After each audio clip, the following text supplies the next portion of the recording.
Pour parler évidemment du recueil, parce que c'est un recueil de nouvelles. Ce sont des nouvelles qui sont relativement courtes, elles font en moyenne 1 page et demie. Alors, toutes ces nouvelles, je présume que tu ne les as pas toutes écrites à la même période. J'imagine qu'il y en a qui datent d'il y a quelques années. La première nouvelle, par exemple, voilà, j'ouvre au hasard, page 7, Waterloo, morne pleine. Tu avais quel âge quand tu as écrit ça? Bon, ça, c'est pas de moi. Enfin, oui, non, je suis pas du style plagiat. Mais en tout cas, oui, c'est-à-dire que j'ai commencé, mais comme je disais tout à l'heure, ma première nouvelle, j'avais 17 ans. Et puis après, effectivement, ce qui s'est passé, c'est que j'ai commencé à accumuler une telle quantité d'écrits. Et c'était chaque fois un petit peu basé sur la technique littéraire du portrait. Ce qui impliquait forcément dans mes nouvelles un univers lié donc, à la technique du portrait, mais aussi le style narratif était aussi lié au portrait. Et alors le héros et sa personnalité étaient vraiment détaillés comme il peut l'être grâce à l'art du portrait. Et effectivement, à un moment donné, on arrive à une telle quantité qu'on se dit je vais le faire aussi lire par les autres, je vais voir comment ça évolue, et puis de fil en aiguille, effectivement, on en arrive à ce genre de situation, quoi. Alors justement, comme tu dis, c'est un recueil qui regroupe une espèce de constatation sur la personnalité humaine, des personnalités humaines que tu as pu rencontrer dans ta vie, dans ton adolescence, dans la vingtaine, trentaine. Oui. Et finalement, tu décris les personnes que tu as pu rencontrer, mais sans réellement les juger. C'est-à-dire que c'est, comme tu dis, un portrait, mais il n'y a aucun jugement, il n'y a aucune méchanceté, ni aucune option finalement. Tout est très, comme tu dis, c'est un portraitiste, comme une espèce de journaliste. Oui, c'est un peu ça, oui, effectivement. J'ai essayé d'être le plus objectif possible. Et pendant certaines fêtes, certaines guindailles, certaines soirées, je me suis dit, mais je rencontre ici parfois des personnalités vraiment incroyables. Qui t'ont marqué. Oui, des philosophes de comptoir, des personnalités vraiment exubérantes. Et puis de fil en aiguille, on se dit, mais ce sont des héros potentiels. Moi, je vais les utiliser, je vais essayer de les rentabiliser à travers mes écrits. Et effectivement, c'est dans cette optique-là, donc de façon complètement objective, et je ne voulais pas du tout juger qui que ce soit. J'ai simplement constaté des comportements, des traits d'esprit, des styles de vie. Effectivement, je les ai magnifiés, je les ai rendus un petit peu délirants, et effectivement ça crée un univers comme ça un peu parallèle et allégorique. Comme un caricaturiste finalement. Oui, c'est ça, ça tout à fait. Et quelles sont les personnalités justement que tu as pu rencontrer qui t'ont vraiment le plus marqué? Est-ce que ce sont des gens qui sont très exubérants, ce sont des gens qui sont dans une espèce de soulographie, ce sont des gens qui sont dans quel état finalement quand tu les rencontres? Il y a un petit peu de tout. Ça peut aller effectivement du simple philosophe de comptoir, comme je disais tout à l'heure, qui a commencé à sortir des idées toutes faites ou des réflexes proverbiaux comme ça, assez amusants. Et puis effectivement, ça peut aussi tout d'un coup se diriger vers une forte personnalité, plutôt physique, pas du tout intellectuelle, qui lui vient vraiment un petit peu ruer dans les brancards. Donc il y a vraiment de tout, quoi. C'est vraiment un pêle-mêle, un puzzle de tout style de personnalité que tu peux rencontrer dans la vie de tous les jours. Et justement, à propos de physique, tu décris plusieurs personnalités, justement, tu commences par leur physique. Il y a beaucoup d'hommes très vilains avec de très jolies femmes. Oui. Et il y a une espèce comme ça de fascination pour le côté monarchie, finalement. Il y a beaucoup de princes, beaucoup de princesses, des comtes. Tu as une fascination pour ça. Pourquoi? Mais ça, c'est le côté conte de fées. Donc moi, j'adore les contes de fées. C'est ça, si tu veux. C'est le côté prince charmant. Donc je voulais, comme je disais tout à l'heure, magnifier ces personnages qui parfois sont un peu sinistres. Donc il fallait aussi, et parfois un petit peu trop hors contexte, donc il fallait vraiment les rendre un petit peu brillants par des paillettes, des fresques, etc. Et alors effectivement, on en arrive à utiliser des titres ou des hiérarchies comme ça imaginaires pour faire rêver en fait le lecteur le plus possible et pour conduire en fait les histoires vers des objectifs bien précis. Effectivement, on retrouve ça dans les contes de fées, on retrouve ça un peu aussi dans la commedia dell'arte. On voit par exemple aussi des hiérarchies, par exemple Il Dottore avec son gros ventre, qui a toujours raison, etc. On retrouve aussi Scaramouche qui va toujours se présenter sous des allures de prince, etc. Alors qu'en fait, voilà, en fait, ce sont des fourbes, ils savent très bien ce qu'ils font, ils manipulent un peu les gens. Et effectivement, la volonté était peut-être déjà à cette époque-là de préparer les pièces de théâtre que j'allais écrire par après. Donc il ne faudra pas s'étonner dans la pièce de théâtre qui va sortir maintenant d'ici quelques mois, et j'espère que... Le duel, qui s'appelle le duel, de retrouver effectivement des personnages qui présenteront un petit peu les mêmes traits de caractère, les mêmes traits d'esprit, le même genre de personnalité que certains personnages de mes nouvelles. Et est-ce qu'il y a dans ce livre, parce que ça part, il n'y a rien à faire, ça part de faits réels, de situations réelles, est-ce qu'il y a des gens dans ton entourage qui peuvent quelque part se reconnaître dans ces histoires? Oui, alors ça c'est très drôle parce que j'ai une anecdote par rapport à ça, c'est que j'ai un ami à qui j'avais dit mais peut-être tu vas te retrouver dans un des personnages parce que on avait fait quelques fêtes ensemble. Et ça. Alors lui, j'ai l'impression qu'il y a une sorte de paranoïa qui s'était installée. Il avait peur, il se disait, mais il est en train de citer des noms, il va dire ce qu'on a fait à telle heure, etc. Dans telle boîte de nuit. J'espère que... Et tu n'as pas dévoilé ça au grand jour. J'ai dit, non, rassure-toi. Il n'y a ni nom, ni date, ni rien d'explicite. Et effectivement, il m'a acheté 2 bouquins très gentiment. Et t'as acheté, j'ai compris, jeté. Non. Et il a trouvé ça assez sympathique et il s'est retrouvé d'ailleurs plus ou moins dans certains personnages que j'ai décrits, oui, effectivement. Et le personnage était comment? Bon? Non, oui, ça lui convenait. Apparemment, c'était pas insultant pour lui. Oui. Non, sinon, il n'aurait pas acheté. Alors, parlons aussi du héros du livre, parce que je me demandais qui était finalement le héros de ce livre. Il y a le personnage phare que l'on suit tout au long du recueil de nouvelles, et ce personnage est à la première personne, c'est-à-dire c'est toi. Et donc du coup, c'est qui le héros? C'est toi? Ce sont les autres personnes? Ce sont les autres personnes. Il n'y a rien d'un héros par rapport à ça. Je veux dire, chaque nouvelle a son propre héros, et alors il y a un narrateur, et effectivement, il n'y a pas vraiment de fil conducteur, il n'y a pas de trame, parce que chaque nouvelle est individuelle les unes des autres, même si effectivement il y en a beaucoup qui vont un petit peu dans le même état d'esprit. Mais effectivement, c'est très très différent, quoi. Mais quand je parle de héros, pour moi le héros est un personnage lambda ou non, peu importe, c'est un personnage qui traverse des aventures, quelles qu'elles soient. Et c'est un peu ce qui se passe dans ce livre, c'est qu'on a un personnage qui nous est lié, qui est le personnage, le fil conducteur de ces histoires, et c'est toi. Toi qui traverses finalement, c'est l'aspect narratif évidemment de mais chaque vu nouvelle. D'un point de vue personnel, ce que tu ressens à ce moment-là, ce que tu vas donner, ce que tu vas entendre, finalement, on te suit dans tes aventures personnelles et passées. Oui, mais c'est pas non plus les aventures du baron de Munchausen par exemple, c'est pas dans ce délire-là que j'étais. Moi, c'était vraiment d'un point de vue contemplatif. Je ne m'implique pas du tout en tant que narrateur vraiment là-dedans. J'essaie vraiment d'être complètement individuel, complètement détaché de l'aspect narratif de ce que j'écris. Donc effectivement, c'est très différent, quoi.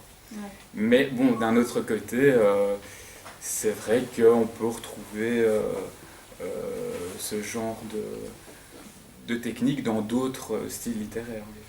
Alors justement, parlons du style littéraire, et si on est dans un recueil de nouvelles, est-ce que pour toi c'était une espèce de logique personnelle de commencer par des nouvelles et pas par un roman ou pas par une pièce de théâtre? Parce que visiblement la pièce de théâtre est déjà en construction, déjà presque finalisée. Pourquoi ne pas avoir commencé par le théâtre? Elle est finalisée, elle est finalisée. Il n'y a plus que la publication. Voilà. Pourquoi ne pas avoir commencé par la pièce de théâtre en 2 mots? Mais en fait, c'est un petit peu le hasard, quoi. C'est parce que je pensais pas du tout publier quand j'ai commencé à écrire. Moi, je pensais surtout à être produit par des maisons de disques pour mes chansons. C'est vrai. Donc à la base, tu voulais être une rockstar, pas un écrivain. Voilà. Et alors, de fil en aiguille, c'est sur le tard, en fait, que je me suis rendu compte, mais j'ai pondu ici pas mal de nouvelles, à l'air de rien. Ouais. Je vais tenter ma chance, et heureusement, ça s'est bien passé, et assez rapidement. Et donc, effectivement, c'est tout à fait par hasard. Et quelque part, je pense que ça donne bien, parce que si je pense que si j'avais commencé par une pièce de théâtre, ça aurait été trop téléphoné. J'aurais pas eu, justement, comme je disais tout à l'heure, des personnages que j'ai pu un petit peu palper. C'est ça qui est bien aussi avec la technique du portrait, c'est qu'on peut, un peu comme si on prenait de la plasticine ou de la terre glaise, on peut vraiment construire, faire un croquis. Voilà, faire un croquis. Et alors, pour la pièce de théâtre, on peut les réutiliser en 3D, et alors le rêve, ce serait évidemment de les voir jouer en 3D sur une scène de théâtre. Enfin, mais est-ce que, et c'est une question un peu plus personnelle, c'est finalement, est-ce que tu n'as pas aussi quelque part une espèce de pseudo, comment dire, appréhension à faire justement la pièce de théâtre? Nous, qui sommes des enfants de comédiens de théâtre, s'attaquer à l'écriture d'une pièce de théâtre, est-ce qu'il n'y a pas aussi une espèce de sentiment un petit peu étrange, une appréhension quelconque? Mais en fait, j'aurais jamais osé. Non? Jamais osé. Pourquoi? Parce que y avait un côté un peu tabou, il y avait un petit côté sacré, et pour briser un peu cette sacralité, il fallait passer par le recueil de nouvelles. Pour moi, maintenant il y a des gens, c'est le contraire, ils vont commencer par la pièce de théâtre, il n'y a pas de logique, plus tard, il n'y a pas de logique. Mais dans ma situation, dans mon cas, effectivement, c'était ça. C'était d'abord passer par là avant d'oser aller un petit peu plus loin dans d'autres styles littéraires. Et le roman dans tout ça, est-ce que ça t'intéresse? Ben oui, vraiment, ça fait partie de mes buts prochains. Et c'est vrai que il y a déjà effectivement un chantier en cours pour le moment, et j'essaye d'avancer sur ce terrain-là aussi. Oui. Alors, en quoi, c'est ma question, le public lambda, les gens qui se trouvent ici autour de nous, qui sont peut-être pas eux dans le livre à travers des portraits étranges, et en quoi est-ce qu'ils peuvent se retrouver, eux? Mais en fait, ce que j'ai voulu, et ça c'est comme pour la pièce de théâtre aussi, c'est le côté universel. Ouais. Donc je veux vraiment que tout le monde se retrouve à travers les personnages. Donc peu importe l'identité un peu ronflante de Lord, de Prince charmant, etc. Il faut que la personne, quand elle lit ça, ait un peu un effet miroir. C'est-à-dire, mais finalement je suis un peu comme ça aussi. Finalement, cette personnalité, c'est une facette de la mienne aussi. Parfois, je peux aussi être celui qui est bougon, moi aussi je peux être celui qui est un petit peu solitaire, etc. Et effectivement, le but aussi, c'est que la personne se retrouve dans le personnage. Mais on s'y retrouve souvent, là je parle personnellement, je trouve qu'il y a à chaque page, comme chaque nouvelle est très différente, on est dans des situations toujours très différentes, c'est très bien chapitré. Donc on a commencé avec Waterloo prend de plaine. Après il y a les rencontres imaginaires, ça c'est formidable, les rencontres imaginaires. Ça c'est vraiment, il y a des traits de caractère qui te ressemblent parce que je te connais. Donc moi j'arrive à lire évidemment ce texte, mais il y a aussi les rencontres, les allégories philosophiques, il y a les rencontres sociologiques. Pourquoi avoir choisi toujours des thèmes comme ça et les chapitrer de manière aussi précise finalement? Mais en fait, c'est justement quand je me suis retrouvé nez à nez avec cette quantité de nouvelles. Il fallait les trier. Voilà, il fallait les classer. Je me suis dit, mais comment je vais faire? C'est pas possible. Il faut à un moment donné que je mette de l'ordre là-dedans. Et à partir de là, voir comment ça va être possible d'éventuellement pouvoir les présenter. Parce que c'est le but ultime était quand même à un moment donné de tenter sa chance auprès d'une maison d'édition. Et donc j'ai utilisé cette tactique-là, donc de classer par nom de passage, je veux dire, de période, je veux dire, pendant lesquelles j'ai écrit ces nouvelles. D'accord. Et de là, effectivement, tous ces titres. Alors, après avoir lu le livre, il y a une nouvelle qui, selon moi, c'est encore évidemment très personnel, qui, selon moi, ressort du lot parce que l'écriture est tout aussi belle. Il faut savoir qu'il a une écriture un peu, comment dirais-je, baroque. Tu m'arrêtes. Mais c'est intéressant, c'est oui. Gentil ce que je dis, parce que c'est vrai que, et ça je le disais à un ami qui a fait un gentil petit article pour moi dans un journal il n'y a pas très longtemps, ouais. Que je lui disais que j'avais écrit beaucoup de ces nouvelles en écoutant de la musique baroque italienne. Et donc si je te demande si ton livre était un style musical, ce serait quoi? Ce serait, oui, non, ça je dirais pas jusque-là, ouais. Non, mais... Par contre, ce qui peut être marrant, c'est de les lire en écoutant de la musique baroque, ouais, enfin italienne ou même allemande. Mais je veux dire, ça se marie bien parce que c'est un petit peu jovial, c'est un petit peu liré, donc un peu style Vivaldi, style musique de cour, oui, c'est ça, le côté un petit peu léger. Parce que même quand je suis un petit peu triste, un peu cynique, un peu cruel, parfois parce qu'on m'a dit aussi que il y avait certaines nouvelles qui étaient un peu cruelles, mais enfin la vie est parfois un peu cruelle aussi, donc j'ai essayé d'être un petit peu, même dans mes caricatures, un peu présent, mais toujours d'une façon un peu légère, quoi. J'ai jamais voulu faire Tu rééquilibres. Voilà, exactement. C'est-à-dire qu'on peut parler d'une chose grave dans une nouvelle et on peut rééquilibrer par quelque chose d'optimiste. Voilà, exactement. Ce que tu es. Ben, j'espère, en tout cas la musique que j'écoute, elle est comme ça. Elle l'est. Mais justement, j'aime bien écouter ça parce que là, j'ai choisi de lire une nouvelle qui est tout sauf optimiste, légère, baroque.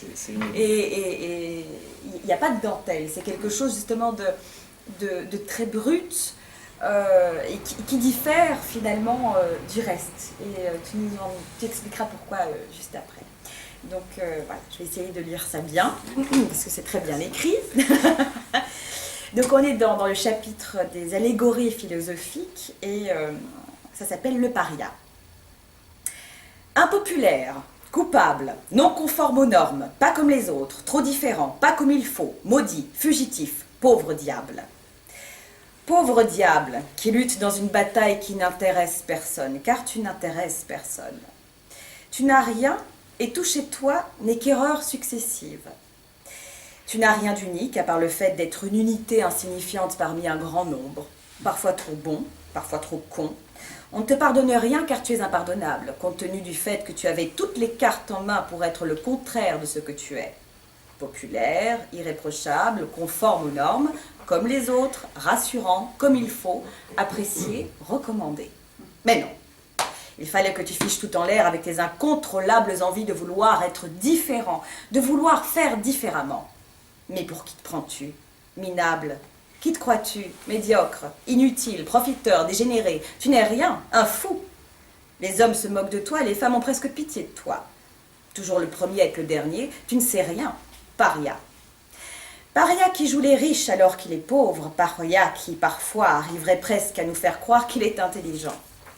Victime parmi les coupables et coupable parmi les victimes, paria qui ne fait rire que lui-même, paria qui danse seul, qui mange seul, qui vit seul et qui pense mal. Ta musique est inaudible, ta voix est insupportable, tes écrits sont insignifiants, bois sans soif, oblomoviste, grand improductif mais pourtant grand consommateur. Tu étais censé être un exemple et tu n'es qu'un contre-exemple, loser. C'est dommage, hein, tu n'as aucun talent. Toujours à te comparer au meilleur alors que tu es le pire. Pauvre type, imbécile. Ton curriculum vitae ne vaut rien. Insolvable, beau parleur avec tes palabres. Toujours tes foutues palabres. La honte, toujours la honte. On te privera d'amour, on te privera d'amitié, on te privera de tendresse. On dira que c'était toi pour les mauvaises choses et on dira que ce n'était pas toi pour les bonnes. On fera de toi un intouchable qui ne bénéficiera que des inconvénients de ce pseudo-statut. Mythomane, il joue les grands seigneurs alors qu'il n'a pas un sou. Non mais pour qui se prend-il? On se le demande.